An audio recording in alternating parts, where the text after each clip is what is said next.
What's good, people? This is about that time to randomly relate, reverse rants, no hate. So, this is not a video breakdown. I just want to say some things about Demetrius Andrade versus David Benavides. Now, for Demetrius Andrade, he has had so much valuable, precious time go by in his career, and his clock is ticking a lot faster than David Benavides because he's a lot older than him.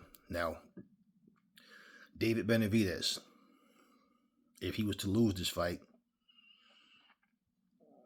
and he talks about him fighting, you know, a Canelo, a Jamel Charlo, nobody would really entertain that anymore.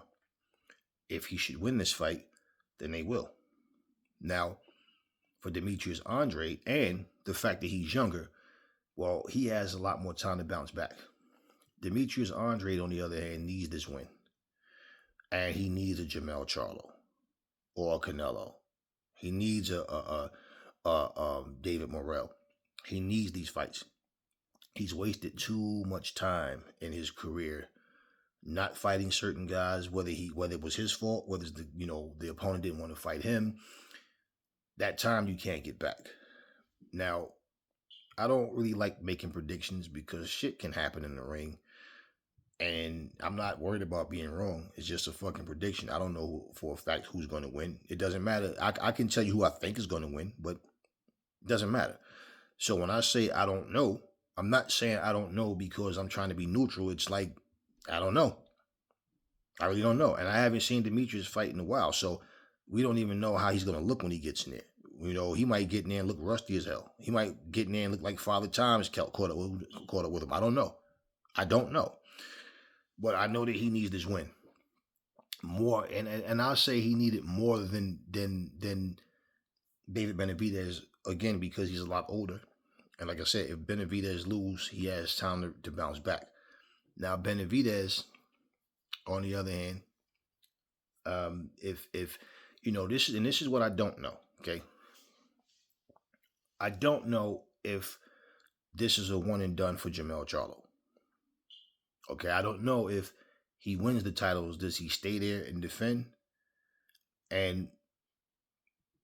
Or does he let the titles go and go back to 154? So I don't know that. So at the end of the day, it's one of these things where, and will it be a rematch? Okay, with Canelo. So what I don't, those are things I don't know. And the thing is, for Demetrius Andrade, is he doesn't have time to waste waiting. So the whole thing is big fight, big fight, big fight. And hey, in his career, on the note of I finally got to fight. He has some good wins in his career, but right now, the fact that his name doesn't even come up unless he makes a video talking to or about someone. Just in general, his name doesn't even come up. And he held that title at 160 for a long time and was like invisible. We've seen the same thing happen to Gary Russell. And I don't know, man. These guys, it's like they think they're going to be in their prime forever. And you're not. You're just not. So you don't know when that fight is going to happen where it starts to show. So for Benavides, he just needs to keep his momentum going. And should he beat Demetrius Andrade, and looking at the timetable, what's next? There's no reason. And listen, I'm gonna say this, okay? I can say may the best man win. That's what I always say. Now, between Jamel and Canelo, I'm pulling for Jamel to win. Whoever the Charlos fight, I pull for them to win. Whether he's gonna win or not, we'll see. I think he can. If he can't, I feel like it would be nothing but because of inactivity, but just skill for skill. Jamel Charlo, I always felt like him and his brother would beat Canelo. We're going to see, though. We're going to see. So my thing is, I would rather see Jamel Charlo win regardless. But if Jamel Charlo wins and he stays at 168, okay, there's no reason for him to not fight the winner of Demetrius Andrade and Benavides. There's no reason for him not to. And I feel like the winner of that is more deserving than David Morrell. Okay? David Morrell being the second best option. So if for some reason that, which I really definitely don't see David Benavides saying, nah, I don't want to fight Jamel. And I just don't see, I don't know. I just don't know. And I don't see a reason for I don't see a reason for any of them to not fight. But my thing is, if Demetrius Andrade beats David Benavides, is Canelo going to change that whole "you're a horrible fighter, you've done nothing" bullshit and fight him? If David Benavides beats Demetrius Andrade, is he going to put that bullshit, oh, I'm Mexican, I don't fight Mexicans, I represent Mexico bullshit aside and fight him? So for Charlo, like I'm saying, does he stay at 168? I don't know. And between him and his brother, Jamel has not been the one saying, like, I never fought at 168 and this and that. Like, he jumped up there to take the fight. So, you know, Demetrius Andrade is more in need than any of them, because especially if Jamel beats Canelo, then it's like, I mean, he already has been elevated way higher than his brother at that point. I mean, they have him elevated higher than his brother now just for being undisputed. But then it'll be in two different weight classes and against Canelo. So Demetrius Andrade is in need because he doesn't have any wins against anyone that will solidify him and put him in that same, category. So he needs to beat David Benavides. He needs to beat him. Most definitely. And for him to even get that type of rub, he would need to beat Jamel. I think Jamel, unless he just fights the wrong fight, I think he beats Demetrius Andrade, and I think he beats David Benavides. Now, I'm just putting that out there right now. I don't care if the outcome is different. It's just different. But I personally, what I see in him, a focused Jermall Charlo will beat all of them. That's what I see. I think a focused Jermall Charlo will beat these guys. But at the same time, the fight has to happen, and we have to see what goes on. And then, too, wear and tear on these fighters' bodies and how they hold up in certain fights. I mean, a lot of things factor in, but just skill for skill. Like I said, a focused Jermall Charlo, he beats all of them. And so does Jermall. The point is, the fights need to happen. And to get them to happen, that's the thing. It's a fight-by-fight basis, because what you can't do in boxing is start to think ahead and just think because it's a good idea, it's a fight you want to see, that it's going to happen. And it's obvious they don't give a shit what the public wants. If one fight they feel is bigger because a guy has a bigger following, even though the fans don't care, they'll go with whatever they think is best for boxing. So these fighters, they know what it is, man. They know what we want. They know what we really want to see. And as a real fighter, you truly want the same fights that the fans want, and that's just real. Like, just imagine, for example, why would you want to see, if Canelo, just say, for example, if Canelo was to beat Charlo, why would you want to see him fight Caleb Plant in the rematch instead of fighting against, Demetrius or David Benavides? If Charlo won, right, even though he's never fought Caleb, why would you want to see him fight Caleb Plant instead of the winner of Demetrius Andrade and David Benavides? There'll be no reason for that. And especially if you just beat Canelo, then, I mean, why would you go fight the loser? Okay, the last guy Canelo beat him and Benavides beat him. So why would you have to feel the need to fight him instead of them? Now, is it possible that Caleb got better? And the thing with Caleb is not his boxing skills. It's his conditioning. He just gets tired. When he gets tired, he's done. It's like I don't know, man. Maybe he needs two strength and conditioning coaches, because when he gets tired, he's finished. That's it. He never gets a second win. It's like he's just done after 6 rounds. He's done. And unless that changes, he's not going to beat Charlo. He's not going to beat any of them. That's his Achilles heel. That's one fighter that will go down in history is yo, Caleb was solid the first 6 rounds, but from 7 through 12 or 7 through whenever it ends, he just lost. He couldn't do it. He has heart. He tries. He comes to fight, but his conditioning that's his weak point, man. It's not like I tell people. It's not his punching power. Okay, punching power will help in the sense that if he hit harder, he could get these guys out and maybe not have to go past 7 rounds, 6 rounds. But that's the thing.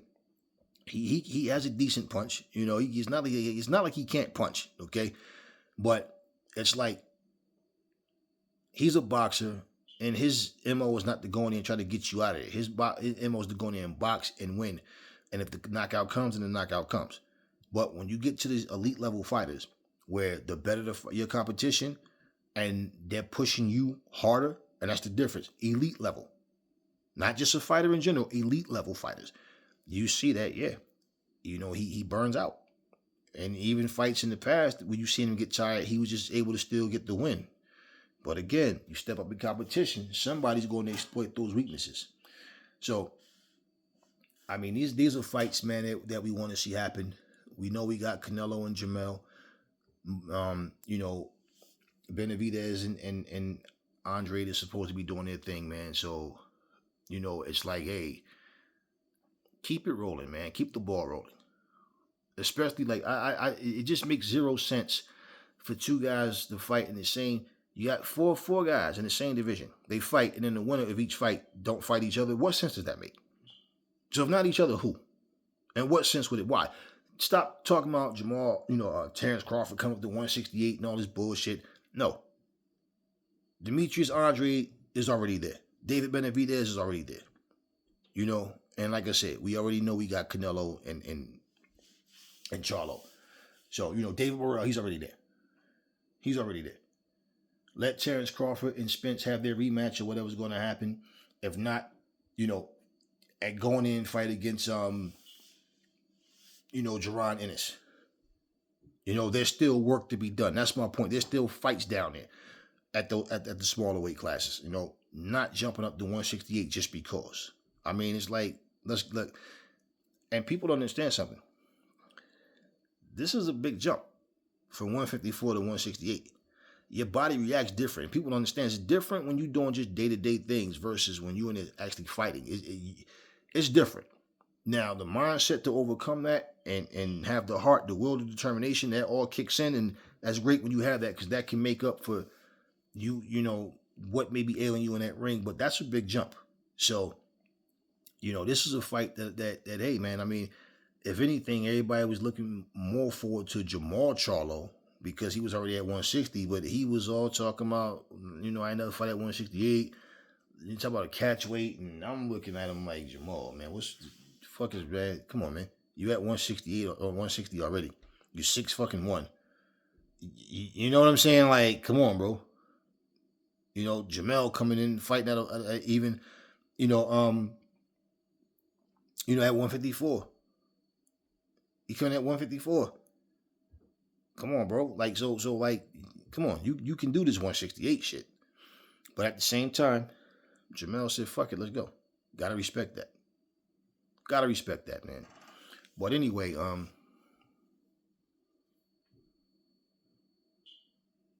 this is what boxing needs. This is what boxing needs.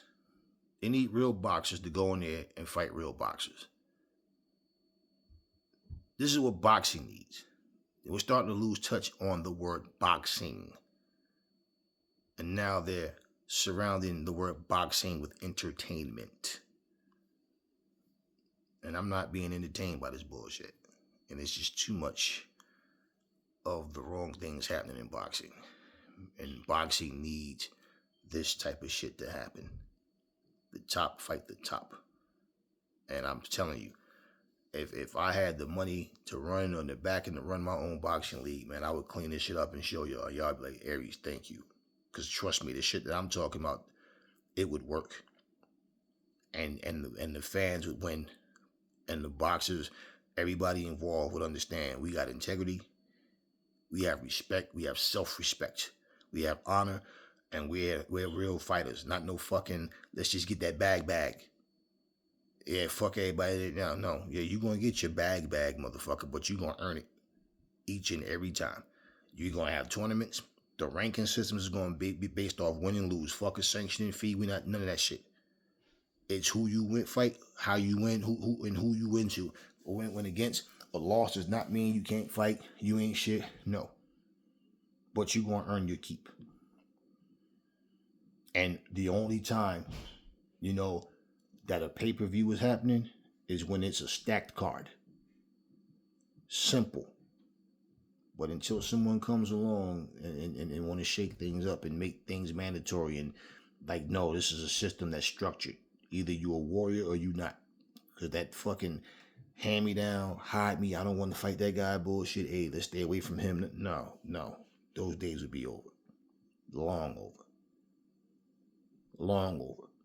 Every division would have the same thing, man. You're going to have your tournaments. They might have variances to shake things up, but no, you're going to have your tournaments. You're going to have your top, you're going to have, your top 50, your top 100, whatever. But bottom line, you're going to have your top guys fighting. And like I said, if number 1 fights number 5, if number 5 beats number 1, number 5 becomes number 1. Not move him up one notch or whatever. You don't lose a fight and all of a sudden you're still ranked higher than the guy that was under you. No. None of this shit. No sanctioning fees. You understand what I mean? You're stripped of your title if you don't want to make a mandatory defense. And a mandatory defense, basically, it wouldn't even be that. If first off, it wouldn't be such thing as undisputed. Because we wouldn't have but one, we wouldn't need no 2, 3, 4, 5 sanctioning bodies. And at the end of the day, it would be the type of thing where, you have a certain amount of time to have to defend your title. And if you don't want to defend your title, if you're not, especially if it's not a legit injury, you understand what I mean? Nah, it should be a lot more strict. It should be a lot more strict. And I know it looks good, the undisputed thing and all this shit and all or whatever, but nah, man, no. Instead of this sanctioning body shit, man, listen, I don't want to get too much into it because I'll be on here all day talking, but believe me, what I would fucking do would clean this shit up. And you know who the real fighters are because, all this 5, 6 belts, 25 belts, a trophy belt is just a bonus and a reward for the fight that you win. But in terms of, all of this fucking, 5 champions in one division bullshit, oh, your belt don't matter. It's just a sub belt. Well, why the fuck have it? And why are they paying sanctioning fees for it? And why are people who haven't fought in 3 years ranked in the top fucking 10? Why are people who lost their last 2 fights fucking still ranked higher than certain people because they're paying sanctioning fees? Nah. It would be completely different. But anyway,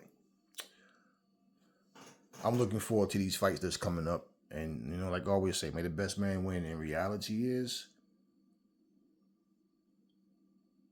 if this type of thing was happening on a consistent basis where the top is fighting the top, it wouldn't be an overnight turnaround. But the boxing purists would be a lot more satisfied. The boxing fans would. But we got to a point, to be honest with you, by far we are outnumbered by casuals, and they don't respect boxing. They think that anybody can put on a pair of gloves and just swing punches, sag their pants, and try to have some swag, and they think that that's a boxer. So anyway, tell me what y'all think. How y'all think things are going to go? Y'all think Benavides beats Demetrius Andrade? Y'all think Andrade beats Benavides? Y'all think Charlo beats Canelo or Canelo beats Charlo? And basically, if Charlo wins, do you see him and Demetrius Andrade, him fighting the winner of Demetrius Andrade and, David Benavides, or do you think he goes back to 154?